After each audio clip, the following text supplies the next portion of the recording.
Sup, it's Hallie, and welcome back to the Dark Rainclouds. When we last left off, Sayori tried to hang herself, and she survived, and she was blinded, I guess, and we just sent her off with the paramedics. And now we get to find out what will happen with the festival, question mark period. I also want to know, Sayori, I don't know what the hell to do, but where should I go? To the festival or to the hospital? Obviously, I have to go to the hospital to see Sayori. The festival can go to hell, but there are several things forcing me to go. Among them are those cupcakes I left at Sayori's house. My mental logic told me that if I don't deliver the preparations, Sayori will think it was her fault the festival was a failure. And that's the last thing that can happen. So that's what's next, but today is becoming a hell, and I doubt this day will give me a break. I don't even want to get up. But at least Sayori will be safe at the hospital, right? I returned to Sayori's house and collected the trays of cupcakes, including the cupcake I left near Sayori's door. I prefer not to look inside the room while I pick it up. It doesn't give me a good feeling. I grab the things and leave the house at a fast enough pace to arrive in good time. I hope I don't arrive too late. I already have enough of a headache to deal with any reproach from Monika. After about 20 or 25 minutes, I arrived tired at the school gate. As soon as I reach the third floor, I realize there's an endless amount of people crowding the hallways. I don't have time, so I push my way through the crowd with the tray of cupcakes in hand. As I move forward, I hear the noise of students gathered, conversations, and even some strange gossip. I don't have time to listen to random gossip. I need to get to the literature club room. After some struggle, I finally reach the club's door. The fact that it's closed tells me they probably haven't started the event yet, so I approach to peek inside. As soon as I peek my head through the window, Monika sees me. Soon after, Yuri and Natsuki also notice me, and a visibly irritated Monika hurries to open the door. Once inside, I realize they almost have everything ready. They just needed the cupcakes and a few minor details. But logically, Monika doesn't seem very happy about my delay. You're late. Why did it take you so long? Did Sayori not come with you? Are both of you going to show up late or something? She didn't... hyphen period. Let me explain, Monika. You know what? There's no time to talk about this. At least the preparations are here. Quick, go help Yuri finish putting up the decorations. The orders from Monika could be heard throughout the room. She snatches the tray from my hands and gives it to Natsuki. She's being tougher than usual. Why put that in quotes? Maybe she's planning something. Something not good. Monika. Please, we can talk later, but right now we need to finish organizing everything. I'll figure out what to do with Sayori's absence. Her response was sharp. She's too busy with the festival to listen to me right now. But frankly, I don't have the time or energy to do this, and I don't want Sayori to be alone any longer. The thought of arriving at the hospital with some kind of present still lingers in my mind, and I know how to get it. I decide to approach Natsuki, and she immediately speaks to me. First, anything you remember about yesterday never happened. Got it? I wish I could tell her I also want to forget everything that happened in these past 2 days, but I can't. Just act natural, get the cupcake, and everything will end soon. Yeah, I guess yesterday was a pretty unusual day, but I didn't come here to talk about that. I discreetly move my hand toward the tray of cupcakes, which Natsuki notices. Hey, what are you doing? They're supposed to be for the club members. Oh, question mark, period. I know, but I need... Fine, you can take one, but don't misunderstand things. Just stop looking so pitiful with that face of suffering. That's an awkward sentence, but okay. I was trying to put on the happiest face possible, but it doesn't matter. One was supposed to be for Sayori, but she's not here, so take it before I change my mind, says Natsuki as she opens a path for me to take the cupcake I wanted. She's actually being nicer than I expected. Thanks, Natsuki, you've really helped me out. Natsuki's face is still red, but I don't have time. Just take it and go do something else, okay? Alright, thanks. I take the cupcake and start heading towards the exit, but Monika notices this while seems to be organizing the poems. What? Monika notices this while seeming to organize the poems? I don't know. I knew it wouldn't be that easy, it never is. Hey, where do you think you're going? We need to finish the preparations. Damn, my stealth skills are rusty. Her, of all the people who could have noticed my exit. Monika is the one I owe the least explanation to, but it might look suspicious to the other club members if I just leave without even saying a word to Monika. Then there's the other option. Escape after telling her a bit of the truth, though I doubt she'd start using interrogation methods in the middle of the room. You could just... and tell her a partial truth. Be like, oh, I found Sayori unconscious in her room and sent her to the hospital. Gotta go. What? Well, what does he mean by quotations, the truth? I'm gonna try telling the truth. Well, here I go. Monica, listen to me carefully. I'll tell you something only if you swear you won't talk about this with anyone else unless I allow it, okay? Remember, Hallie, keep up appearances. Monica takes a few seconds before finally speaking. All right, I swear I won't say anything, but tell me what's going on. Eyes turned indiscriminately towards us. Yuri and Natsuki started hearing our conversation, not on purpose, but the almost chronic silence of the room allowed anyone inside to hear. Is this too important for you to just leave without saying anything? This is way more important than the festival. I'll be honest with you. It's about the tape. The tape? So you've finally given up? No. I want to make a deal. I'm really bad at lying. Why are you lying to me? She's doing it again. She's looking inside me. Period. I leave the cupcake on the nearest desk, walk past Monika as I head to the club's closet. And? Walk past him? Sure. Where are you going? I don't like the public, so this conversation has to be private. I continue walking toward the closet, assuming Monika got the message.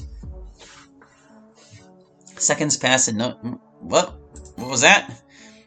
Seconds pass and no sign of the president. Maybe it's better to just leave. I'm already wasted too many... I've already... Oh, wait, no. Yeah, I've already wasted. That's fine. But yeah, once again, just slow down your auto-ending text boxes. The closet door opens and the president makes her entrance. Although it's kind of an odd thing for him to think when... Of course it's only going to take her a couple seconds to walk over. So? Let's discuss the conditions of this deal. Put the period inside the quotations whenever it's the end of the sentence. Monika averts her gaze in a way that clearly shows her displeasure with my words. Tell me, does this have something to do with Sayori? That silly girl, she's just an adorable toy. So it's just a coincidence that she isn't here, and that you suddenly want to make a deal? Okay, you caught me. Sayori's been sticking her nose into the tape matter and other little things, so for now I have to make sure she keeps her mouth shut. And what do you plan to do with her? That's my business, you just stay out of it. I'll handle it on my own. Was that an order? Do you think you can give me orders? I've had enough of her. I hope you remember that I know what you did with that guy, and that you really care about that little depressive bitch. Jeez, Monika. And that's something you can never change. Fed up with her words, I push Monika further into the closet. Period. Yeah. Without giving her time to react, I close the closet door. There's no turning back. When I turn around, I can see Yuri and Natsuki looking at me, both with surprise in their eyes. Hallie, if you don't stop right now, there will be consequences. Okay, I suspected it before from, something else, but yeah, it seems that this mod might have been translated from Spanish, because, upside-down punctuation at the start of things is how they usually handle their stuff. Without thinking much, I start running, but not before grabbing the cupcake from the desk where I had left it earlier. I open the door quickly and leave the classroom immediately. Taking advantage of the moment, I step out and take a breath to shout with all my might. The Literature Club is open! The club president, Monika, will be handing out free cupcakes to the first interested! With these words, a crowd of students gathers at the club's entrance, blocking the way and giving the girls something to do. Apparently, Monika is popular enough to attract so many people. But one of Monika's words resonates in my thoughts. I know you really care about that depressive little bitch. Depressive? Does she already know what's going on with Sayori? I don't have time to think about that, at least not right now. I pull out the note from the paramedic with the hospital's address. I simply walk away without looking back, cupcake in hand, heading down the stairs and leaving the school. I'm coming, Sayori, just wait a little longer. My feet move quickly through the streets leading to the hospital. I reach the hospital after about 15 minutes. My current state is any word that means tired. My body begs for rest, but my mind just wants to keep moving. Once I find the hospital, I enter it. I barely have enough breath to ask reception about Sayori. These can be two completely separate sentences. You don't need a semicolon there. What can I do for you, sir? I need to know where Miss Sayori's room is. Sayori what? I do a quick mental search and give her Sayori's full name. Oh, it's a lady. The receptionist ignores my tiredness as she simply reaches for something. After a small search through her papers, it seems she found something. Are you related to the patient? Yes, I come on behalf of Sayori's parents. Strengthening my lie, I tell her the name of Sayori's parents, so she checks her papers again. All right, the patient is in this room. Please be quiet, there are more patients in the facilities. After giving me the instructions, she hands me a paper with the room number. Room 55, 5th floor. But the period inside, the quotes, whatever. Thank you. Have a good day. My tired body moves towards the elevator. It finally gets a rest in the elevator that takes me to the 5th floor. My mind can't stop thinking about Sayori, about her condition, about what exactly happened in her room when she woke up. The elevator door is open. A long white hallway appears behind the doors. I head directly to the room the receptionist mentioned. I knock on the door. No answer. I knock again and turn the doorknob. As the door opens, I find Sayori lying in a bed, staring blankly at nothing. Sayori? Ellie, is that you? What are you doing here? You were supposed to be at the festival. Don't worry about that. Everything's sorted out. It seems the club will still hold the event without us. What do you mean? I brought them the cupcakes, and the girls had everything ready when I arrived. I also took the opportunity and brought this for you, I say as I offer the Sayori the cupcake. What is it? When Sayori asks that, I notice her eyes are still tinged with a poor shade of light blue. It's a cupcake, I say as I gently place the cupcake in Sayori's hands. It's one of Natsuki's cupcakes. Yes, but don't worry, I bought it to avoid problems. No, you didn't. She holds the cupcake in her hands and responds to me. Thank you. Actually, you didn't have to bring it for me. But what about you? Don't worry. Actually, I bought 2 from Natsuki and ate 1 on the way. I wanted to save the other for you. After hearing my lie, Sayori brings the cupcake to her mouth and takes a small bite. A weak and gentle smile forms on her face. I envy Natsuki's baking skills. I wish I could. Sayori's words are interrupted by some noises at the door, announcing that someone is on the other side. The door opens, revealing a middle-aged man, or at least that's what I thought until I noticed the visible signs of age and stress from his profession. Without a doubt, he's a doctor. Ah, yes, the visible signs of age and stress. That's why he's so youthful. Good afternoon. What is this young man doing here? Shit, I didn't expect the doctor to come into the room. Think of something quickly. I'm her brother. Kid, don't try to fool me. I have all the patient records, and according to hers, she's an only child. But you could just, stop lying at any point. Now tell me who you are, or security will escort you out of here. My mythomania skills are seriously rusty, but I have to say something convincing. I just hope Sayori will back me up on this. Okay, I apologize. Well, I'm her boyfriend. That statement apparently satisfies the doctor's doubts, although Sayori didn't seem too pleased. I see. Follow me, then. I need to talk to you about something. Where are you taking him? Please don't throw him out. Don't worry, I just need to talk to him. Nothing serious. I'll be back in a bit, Sayori. Don't worry. The doctor and I walk out of the room, and I was preparing myself for the imminent get out of here, but instead he asked me a question. Comma, side quotations. So it finally happened. What do you mean? I see she didn't tell you. I need to know what you mean. There's been a lot I had to find out recently. It's not a lie this time. So much has happened this weekend, more than in all my life. I'm talking about a depression. She reached her limit. Limit? I don't understand what you mean. I try to sound like a partner who's aware of her condition, but inside I'm really worried. What she has isn't a common depression, kid. Since she was very young, she was diagnosed with dysthymia, or persistent depressive disorder. It's like the depression you know, but in this case it's acute and persistent, of a higher grade, so to speak. Can something be done about it? Her parents have tried every known method. According to her medical history, at first her parents didn't want to medicate their daughter. They tried with psychologists of all kinds, but none could help her. They also tried to get an accurate diagnosis with brain scans. They searched for any alternative. I don't know why they did that screenwave. After exhausting all options, they had to accept the pills. They had to prescribe her many antidepressant medications. Had?